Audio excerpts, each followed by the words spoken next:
ನಮಸ್ಕಾರ. ಎಲ್ಲರೂ ಹೇಗಿದ್ದೀರಾ? ಎಲ್ಲರೂ ಆರಾಮಾಗಿದ್ದೀರಾ ಅಂತ ಅಂದ್ಕೊಳ್ತೀನಿ. ಇದು ನನ್ನ ಹೊಸ ಚಾನಲ್ ಅಂತ ಹೇಳ್ಬೋದು. ಹೊಸ ಚಾನಲ್ನಲ್ಲಿ ಹೊಸ ವಿಡಿಯೋ ಅಂತ ಕೂಡ ಹೇಳ್ಬೋದು. ಅಂದರೆ ಒಂದು ವಿಡಿಯೋ ನಾನು ಅಪ್ಲೋಡ್ ಮಾಡಿದ್ದೀನಿ. ಯಾಕಂದರೆ ಗಣಪತಿ ಅಂದರೆ ಚೌತಿ ಹಬ್ಬ ಇತ್ತು, ಹಾಗಾಗಿ ದೇವರ ಆಶೀರ್ವಾದದಿಂದಲೇ ಸ್ಟಾರ್ಟ್ ಮಾಡುವ ಅಂತ ಹೊಸ ವ್ಲಾಗ್ ಕೂಡ ಹಾಕಿದ್ದೀನಿ. ಹಾಗೆ ಯಾವುದೇ ವಾಯ್ಸ್ ಓವರ್ ಏನು ಕೊಡಲಿಲ್ಲ. ಗಣಪತಿಯ ಒಂದು ದೇವರ ಒಂದು ಆಶೀರ್ವಾದ ಇದ್ದು ಒಂದು ವ್ಲಾಗ್ ಸ್ಟಾರ್ಟ್ ಮಾಡಿದ್ದೀನಿ ಅಂತ ಹೇಳ್ಬೋದು. ಹಾಗೆ ಚಾನಲನ್ನು ಕೂಡ ಕ್ರಿಯೇಟ್ ಮಾಡಿದ್ದೀನಿ ಅಂತ ಹೇಳ್ಬೋದು. ಹಾಗೆ ಯಾರೆಲ್ಲ ನನ್ನ ಹಳೆ ಸಬ್ಸ್ಕ್ರೈಬರ್ ನನ್ನ ಹೊಸ ಚಾನಲನ್ನು ಸಬ್ಸ್ಕ್ರೈಬ್ ಮಾಡಿ ನೋಡ್ತಾ ಇದ್ದೀರೋ ಎಲ್ಲರಿಗೂ ಥ್ಯಾಂಕ್ಸ್ ಅಂತ ಹೇಳ್ತೀನಿ. ಹಾಗೆ ಹಳೆ ಚಾನಲನ್ನು ಕೂಡ ನೀವು ಸಪೋರ್ಟ್ ಮಾಡಿ ಬಂದಿದ್ದೀರಿ. ಹಾಗೆ ಈ ಚಾನಲ್ನ ಕೂಡ ಸಪೋರ್ಟ್ ಮಾಡ್ತಾ ಬರ್ತಾ ಇರಿ ಅಂತ ಹೇಳ್ತಾ ಎಲ್ಲರಿಗೂ ನನ್ನ ಥ್ಯಾಂಕ್ಸ್ ಅಂತ ಹೇಳ್ತೀನಿ. ಹಾಗೆ ಯಾರೆಲ್ಲ ಇನ್ನೂ ಸಬ್ಸ್ಕ್ರೈಬ್ ಮಾಡಲಿಲ್ಲೋ ನನ್ನ ಚಾನಲನ್ನು ಸಬ್ಸ್ಕ್ರೈಬ್ ಮಾಡಿ ಅಂತ ಕೂಡ ಹೇಳ್ತೀನಿ. ಹಾಗೆ ಲೈಕ್, ಶೇರ್ ಹಾಗೂ ಕಮೆಂಟ್ಸ್ ಕೂಡ ಮಾಡಿ ಅಂತ ಹೇಳ್ತಾ ನಿಮ್ಮ ಫ್ಯಾಮಿಲಿ ಆ್ಯಂಡ್ ಫ್ರೆಂಡ್ಸ್ಗಳಿಗೆ ಶೇರ್ ಮಾಡಿ ಅಂತ ಹೇಳ್ತೀನಿ. ಹಾಗೆ ಎಲ್ಲರಿಗೂ ಒಂದು ಕ್ವಶನ್ ಬರ್ಬೋದು, ಯಾಕೆ ಹಳೆ ಚಾನಲನ್ನು ಬಿಟ್ಟೆ, ಹಾಗೆ ಹೊಸ ಚಾನಲನ್ನು ಯಾಕೆ ಕ್ರಿಯೇಟ್ ಮಾಡಿದೆ ಅಂತ ನೀವು ಕೇಳ್ಬೋದು. ನಾನು ಯಾಕಂತ ಹೇಳಿದರೆ, ಒಂದು ಯೂಟ್ಯೂಬ್ ಚಾನಲ್ ಕ್ರಿಯೇಟ್ ಮಾಡಲಿಕ್ಕೆ ಅಂದರೆ ಸುಲಭ ಅಲ್ಲ. ಯಾಕಂತ ಹೇಳಿ ಯಾರು ಬೇಕಾದರೂ ಯೂಟ್ಯೂಬ್ ಚಾನಲನ್ನು ಕ್ರಿಯೇಟ್ ಮಾಡ್ಬೋದು. ಆದರೆ ಯೂಟ್ಯೂಬ್ ಚಾನಲಲ್ಲಿ ರೂಲ್ಸ್ ಮತ್ತು ರೆಗ್ಯುಲೇಷನ್ ಅಂತ ಇರ್ತದೆ. ಹಾಗಾಗಿ ಮೊದಲು ಯೂಟ್ಯೂಬಲ್ಲಿ ಅಂದರೆ ಫಸ್ಟ್ ಸ್ಟಾರ್ಟಿಂಗಿಂದ ಹೇಗಿತ್ತಂದರೆ ರೂಲ್ಸು 1000 ಸಬ್ಸ್ಕ್ರೈಬರ್ ಆಗಬೇಕಿತ್ತು. ಹಾಗೆ 4000 ವಾಚಿಂಗ್ ಅವರ್ಸ್ ಆಗಿರಬೇಕು. ಅದು ಎಷ್ಟು 90 ದಿವಸದೊಳಗೆ 1000 ಸಬ್ಸ್ಕ್ರೈಬರ್ ಆಗಬೇಕಿತ್ತು. ಹಾಗೆ 3 ಲಾಂಗ್ ವಿಡಿಯೋಸ್ ಕೂಡ ಇರಬೇಕಿತ್ತು. ಆದರೆ ಈಗ ಅಂದರೆ ಒಂದು ವಾರದ ನಂತರ ಅಂತ ಹೇಳ್ಬೋದು, ರೂಲ್ಸ್ ಎಲ್ಲ ಚೇಂಜ್ ಮಾಡಿದ್ದಾರೆ. ಏನಂತ ಹೇಳಿದರೆ 500 ಸಬ್ಸ್ಕ್ರೈಬರ್, ಹಾಗೆ 3000 ವಾಚಿಂಗ್ ಅವರ್ಸ್, ಹಾಗೆ 3 ಲಾಂಗ್ ವಿಡಿಯೋಸ್ ಇರಬೇಕು. ಅದು ಸಹ 90 ದಿವಸದ ಒಳಗೆ. ಕೆಲವೊಂದು ರೂಲ್ಸನ್ನು ಚೇಂಜ್ ಮಾಡಿದ್ದಾರೆ ಯೂಟ್ಯೂಬರ್ಸ್. ಹಾಗಾಗಿ ನನ್ನ ಚಾನಲಲ್ಲಿ ಏನಂದರೆ, ನಾನು ಹಳೆ ಚಾನಲನ್ನು ಓಪನ್ ಮಾಡಿ, ಹಳೆ ಚಾನಲ್ ಅಂದರೆ Riddhi lifestyle vlog in Kannada channel start ಮಾಡಿ 2 ವರ್ಷ ಆಯ್ತಂತ ಹೇಳ್ಬೋದು. 2 ವರ್ಷದಲ್ಲಿ ನಾನು ಹಾಕಿದ್ದು ವ್ಲಾಗ್ಸ್ ಅಂತ ಹೇಳಿದೆ 36 ವೀಡಿಯೋಸ್ ಇದೆ. ಅದರಲ್ಲೊಂದು 10-20 ವ್ಲಾಗ್ಸ್ ಇದೆ. ಹಾಗೆ ಕೆಲವೊಂದು ರೀಲ್ಸ್ಗಳಿದೆ. ಇನ್ನೊಂದು 10 ರೆಸಿಪೀಸ್ ಇದೆ ಅಂತ ಹೇಳ್ಬೋದು. ಒಟ್ಟು ಟೋಟಲ್ ಆಗಿ 36 ವೀಡಿಯೋಸ್ ಇದೆ. ಆದರೆ ಅದು ನಾನು ಕಂಟಿನ್ಯೂಸ್ ಆಗಿ ಹಾಕಲಿಲ್ಲ, ಅಂದರೆ ಡೈಲಿ ಹಾಕಲಿಲ್ಲ. ಈಗ ನಾವು ಡೈಲಿ ವ್ಲಾಗ್ ಹಾಕಿದರೆ ಮಾತ್ರ ಯೂಟ್ಯೂಬ್ ಅವರು ಮಾನಿಟೈಸ್ ಮಾಡಲಿಕ್ಕೆ ಸಾಧ್ಯ. ಅವರು ಮಾನಿಟೈಸ್ ಮಾಡಲಿಕ್ಕೆ ನಮ್ಮ ಚಾನಲನ್ನು ತಗೊಳ್ಬೋದು, ಇಲ್ಲಾದರೆ ಸಾಧ್ಯ ಆಗೋದಿಲ್ಲ. ಹಾಗಾಗಿ ನಾನು ಹೊಸ ಚಾನಲನ್ನು ಕ್ರಿಯೇಟ್ ಮಾಡಿದ್ದೀನಿ. ಹಾಗೆ ಅಂದರೆ 90 ದಿವಸದ ಒಳಗೆ ನಾನು 500 ಸಬ್ಸ್ಕ್ರೈಬರ್ ಜಾಸ್ತಿ ಆಗಲಿಲ್ಲಾದರೂ ಪರವಾಗಿಲ್ಲ, ನನಗೆ 3000 ವಾಚಿಂಗ್ ಅವರ್ಸ್ ಆಗಬೇಕು. ಹಾಗಾಗಿ ನಾನು ಅಂದರೆ 2 ವರ್ಷದಿಂದ ಸ್ಟಾರ್ಟ್ ಮಾಡಿ 2 ವರ್ಷ ಆಯ್ತಲ್ಲ. ಹಾಗಾಗಿ ಅವರು ಲೆಕ್ಕಕ್ಕೆ ನಂದು ಹಳೆ ಚಾನಲ್ನ ಲೆಕ್ಕವನ್ನು ತಗೊಳ್ತಾರೆ. ಹಾಗಾಗಿ ನಾನು ಅದು ಬೇಡ ಅಂತ ಹೇಳಿ ಹೊಸ ಚಾನಲನ್ನು ಕ್ರಿಯೇಟ್ ಮಾಡಿದೆ. ಹಾಗೆ ನನ್ನ ಕೆಲವೊಬ್ಬ ಫ್ರೆಂಡ್ಸ್ಗಳೆಲ್ಲ ಹೇಳಿದರು, ಹಾಗಾಗಿ ನಾನು ಹೊಸ ಚಾನಲನ್ನು ಕ್ರಿಯೇಟ್ ಮಾಡಿದ್ದೀನಿ.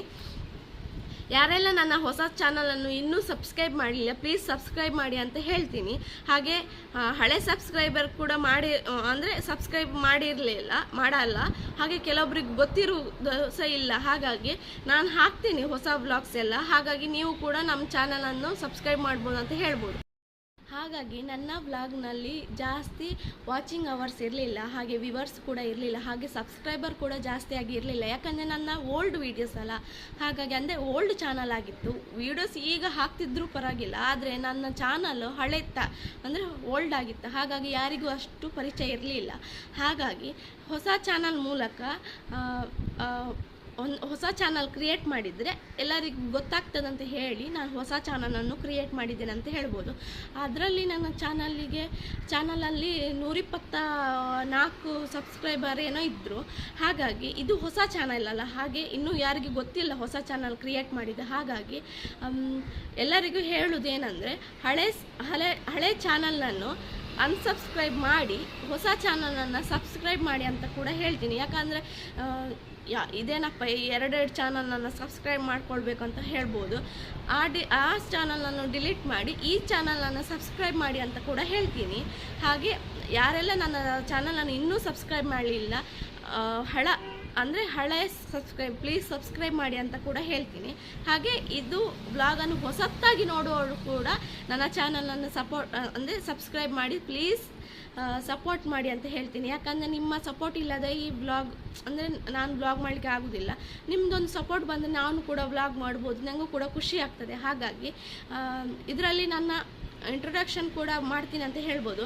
ಹಳ ಸಬ್ಸ್ಕ್ರೈಬರಿಗೆ ನಾನು ಯಾರಂತ ಗೊತ್ತಿರ್ತದೆ, ನನ್ನ ಹೆಸರು ಏನಂತ ಗೊತ್ತಿರ್ತದೆ, ಆದರೆ ಹೊಸೊಬ್ಬರಿಗೆ ಯಾರಿಗೆ ಏನು ಅಂತ ಗೊತ್ತಿರೋದಿಲ್ಲ. ಹಾಗಾಗಿ ಇದರ ಮೂಲಕನೇ ಈ ವ್ಲಾಗಲ್ಲೇ ನಾನು ತಿಳಿಸ್ತೀನಿ ಅಂತ ಹೇಳ್ಬೋದು. ನನ್ನ ಹೆಸರು ರಮ್ಯಾ ಅಂತ ಎಲ್ಲರಿಗೂ ಗೊತ್ತಿರ್ತದೆ ಕೆಲವೊಬ್ಬರಿಗೆ, ಆದರೆ ಹೊಸೊಬ್ಬರಿಗೆ ಗೊತ್ತಿಲ್ಲದೆ, ಹಾಗಾಗಿ ನಾನು ಹೇಳ್ತಾ ಇದ್ದೀನಿ. ನನ್ನ ಹೆಸರು ರಮ್ಯಾ ಅಂತ. ನನ್ನ ಊರು ಬಂದು ಉಡುಪಿಯಲ್ಲಿ ಅಂದರೆ ಉಡುಪಿಯ ಕಾರ್ಕಳದಲ್ಲಿ. ನನ್ನ ಅಮ್ಮನ ಮನೆ ಬಂದು ಶಿರ್ಲಾಲಿ. ಈಗ ನಾನು ಮದುವೆ ಆಗಿದೆ, ಹಾಗಾಗಿ ನಾನು ಈಗ ಕಾರ್ಕಳದಲ್ಲಿ ಇದ್ದೀನಿ. ಕಾರ್ಕಳದಲ್ಲಿ ಆನೆಕೆರೆ ಅಂತ ಇರ್ತದೆ, ಅಲ್ಲಿದ್ದೀನಿ. ಹಾಗೆ ನನ್ನ ಹಸ್ಬೆಂಡ್ ಬಂದು ರಾಜೇಶ್ ಪೈ ಅಂತ. ಅವರು ಮೊಬೈಲ್ ಶಾಪು ಕಾರ್ಕಳ ಮಾರ್ಕೆಟ್ ರೋಡಲ್ಲಿ ಮೊಬೈಲ್ ಶಾಪ್ ಇಟ್ಕೊಂಡಿದ್ದಾರೆ. ಹಾಗೆ ನನಗೊಂದು ಹೆಣ್ಣು ಮಗು ಇದೆ. ಈಗ ಅವಳು LKG ಕಲಿತಾ ಇದ್ದಾಳೆ. ಅವಳ ಹೆಸರು ಕೂಡ ರಿಧಿ ಪೈ ಅಂತ. ಹಾಗೆ ನನ್ನ ಚಾನಲ್ನ ಹೆಸರು ಕೂಡ ನಾನು ರಿಧಿ ಅಂತ ಇಟ್ಟಿದ್ದೀನಿ. ಯಾಕಂದರೆ ಮಗಳ ಹೆಸರು ಇಡುವ ಅಂತ ಇಷ್ಟ ಆಯಿತು, ಹಾಗಾಗಿ ಮಗಳ ಹೆಸರು ಇಟ್ಟಿದ್ದೀನಿ. ಓಲ್ಡ್ ವ್ಲಾಗ್ನ ಓಲ್ಡ್ ಚಾನಲ್ನ ಹೆಸರು ಬಂದು Riddhi lifestyle vlog in Kannada ಅಂತ ಇತ್ತು. ಆದರೆ ಈಗಿನ ಹೊಸ ಚಾನಲ್ನ ಹೆಸರು ಬಂದು Riddhi vlog life in Kannada ಅಂತ ಹಾಕಿದ್ದೀನಿ. ನೀವು ಸರ್ಚ್ ಮಾಡಿದರೆ ಯೂಟ್ಯೂಬಲ್ಲಿ ಬರ್ತದೆ, ಇಲ್ಲಾಂದರೆ ನಾನು ಹಾಕ್ತಾ ಇರ್ತೀನಲ್ಲ, ಅದರ ಮೂಲಕ ನೀವು ನೋಡ್ಬೋದು. ಹಾಗೆ ಫೇಸ್ಬುಕ್ಕಲ್ಲೆಲ್ಲ ಕೂಡ ಹಾಕ್ತಾ ಇರ್ತೀನಿ, ನೀವು ಅದರ ಮೂಲಕ ಕೂಡ ನೋಡ್ಬೋದು. ಹಾಗೆ ಯಾರೆಲ್ಲ ನನ್ನ ಚಾನಲನ್ನು ಇನ್ನೂ ಸಬ್ಸ್ಕ್ರೈಬ್ ಮಾಡಲಿಲ್ಲ, ಪ್ಲೀಸ್ ಸಬ್ಸ್ಕ್ರೈಬ್ ಮಾಡಿ ಅಂತ ಕೂಡ ಹೇಳ್ತೀನಿ. ಹಾಗೆ ಈ ಬ್ಲಾಗಲ್ಲಿ ಕೂಡ ಈ ಚಾನಲಲ್ಲಿ ಕೂಡ ಹೊಸ ಬ್ಲಾಗ್, ಹೊಸ ತರಹದ ಕಂಟೆಂಟ್ ಮೂಲಕ ಬ್ಲಾಗ್ ತರ್ತೀನಿ ಅಂತ ಹೇಳ್ಬೋದು. ಇಷ್ಟೋ ತನಕ ಕೆಲವೊಂದು ತುಂಬ ಗ್ಯಾಪ್ ಆಯಿತು. ನನಗೆ ಕೂಡ ಟೈಮ್ ಸಿಗಲಿಲ್ಲ, ಮತ್ತು ಹೊರಗೆ ಎಲ್ಲೂ ಹೋಗ್ಲಿಕ್ಕಿರಲಿಲ್ಲ. ಮಳೆ ಅಂತ ಹೇಳುವಾಗ ಯಾವುದೇ ಫಂಕ್ಷನ್ ಎಲ್ಲೂ ಹೋಗ್ಲಿಕ್ಕಿರಲಿಲ್ಲ, ಹೊರಗಡೆ ಕೂಡ ಎಲ್ಲೂ ಹೋಗಲಿಲ್ಲ ನಾವು. ಹಾಗಾಗಿ ಮನೆಯಲ್ಲೇ ಇದ್ವಿ, ಯಾವುದೇ ತರಹ ಬ್ಲಾಗು ಕೂಡ ಮಾಡಲಿಕ್ಕಾಗಲ್ಲ. ಯಾಕಂದರೆ ಬರೀ ಮನೆಯದ್ದೇ ಮಾಡ್ತಾಯಿದ್ರೆ ಬೋರಿಂಗ್ ಆಗಿ ಹೋಗ್ತದೆ. ಹಾಗಾಗಿ ಸ್ವಲ್ಪ ಹೊರಗಡೆ ಮನೆಯದ್ದು ಹಾಗೆ ಇರುವಾಗ ಸ್ವಲ್ಪ ನೋಡಲಿಕ್ಕೂ ಕೂಡ ಇಷ್ಟ ಆಗ್ತದೆ. ಹಾಗಾಗಿ ಇನ್ನು ಮೂಲಕ ಆದರೂ ಹೊಸ ಬ್ಲಾಗ್ ಕಂಟೆಂಟ್ ಮೂಲಕ ಬ್ಲಾಗ್ ಬರ್ತದೆ ಅಂತ ಹೇಳ್ಬೋದು. ನೀವು ಕೂಡ ನೋಡಿಕೊಂಡು ಸಪೋರ್ಟ್ ಮಾಡಿ ಅಂತ ಹೇಳ್ತೀನಿ. ಇಷ್ಟು ದಿವಸ ಹೇಗೆ ನನ್ನ ಚಾನಲನ್ನು ನೋಡ್ತಾ ಸಪೋರ್ಟ್ ಮಾಡಿ ಬಂದಿದ್ದೀರಿ, ಹಾಗೆ ಈ ಹೊಸ ಚಾನಲಿಗೂ ಕೂಡ ನಿಮ್ಮ ಸಪೋರ್ಟ್ ಇರಬೇಕಂತ ಕೂಡ ಹೇಳ್ತೀನಿ. ಹಾಗೆ ಇದರ ಮೂಲಕ ನನ್ನ ಪರಿಚಯ ನಿಮಗೆ ಗೊತ್ತಾಯ್ತು ಅಂತ ಹೇಳ್ಬೋದು. ನನ್ನ ಊರು ಗೊತ್ತಾಯ್ತಲ್ಲ, ಕಾರ್ಕಳ. ನನ್ನ ಹೆಸರು ರಮ್ಯಾ. ಹಾಗೆ ನನ್ನ ಚಾನಲ್ನ ಹೆಸರು ಕೂಡ ಹೇಳಿದ್ದೀನಿ. ಓಕೆ ಫ್ರೆಂಡ್ಸ್, ಇಷ್ಟರ ತನಕ ನಾನು ಹೇಳಿದ ಎಲ್ಲವನ್ನು ಕೇಳ್ತಾ ನನ್ನ ವಿಡಿಯೋವನ್ನು ನೋಡಲಿಕ್ಕೆ ಸ್ವಲ್ಪ ಸಮಯವನ್ನು ಕೊಟ್ಟಿದ್ದೀರಿ. ಹಾಗಾಗಿ ಎಲ್ಲರಿಗೂ ಥ್ಯಾಂಕ್ಸ್ ಅಂತ ಹೇಳ್ತೀನಿ. ಹಾಗೆ ಇನ್ನು ಯಾರೆಲ್ಲ ನನ್ನ ಚಾನಲನ್ನು ಸಬ್ಸ್ಕ್ರೈಬ್ ಮಾಡಲಿಲ್ಲ, ಹೊಸ ಚಾನಲನ್ನು ಸಬ್ಸ್ಕ್ರೈಬ್ ಮಾಡಲಿಲ್ಲ, ಪ್ಲೀಸ್ ಸಬ್ಸ್ಕ್ರೈಬ್ ಮಾಡಿ ಅಂತ ಹೇಳ್ತಾ ಇನ್ನೊಂದು ಹೊಸ ಬ್ಲಾಗಲ್ಲಿ ಸಿಗುವ ಅಂತ ಹೇಳ್ತಾ ಎಲ್ಲರಿಗೂ ಬಾಯ್. ಹಾಗೂ ನಿಮ್ಮ ಫ್ರೆಂಡ್ಸ್ ಆ್ಯಂಡ್ ಫ್ಯಾಮಿಲಿಗೂ ಕೂಡ ಶೇರ್ ಮಾಡಿ. ಹಾಗೆ ಏನಾದರೂ ಇದ್ರೂ ಕಮೆಂಟ್ಸ್ ಮೂಲಕ ತಿಳಿಸ್ಬೋದು ಅಂತ ಹೇಳ್ತಾ ವ್ಲಾಗನ್ನು ಮುಗಿಸ್ತೇನೆ. ನೆಕ್ಸ್ಟ್ ಬ್ಲಾಗಲ್ಲಿ ಸಿಗುವ. ಟೇಕ್ ಕೇರ್, ಬಾಯ್.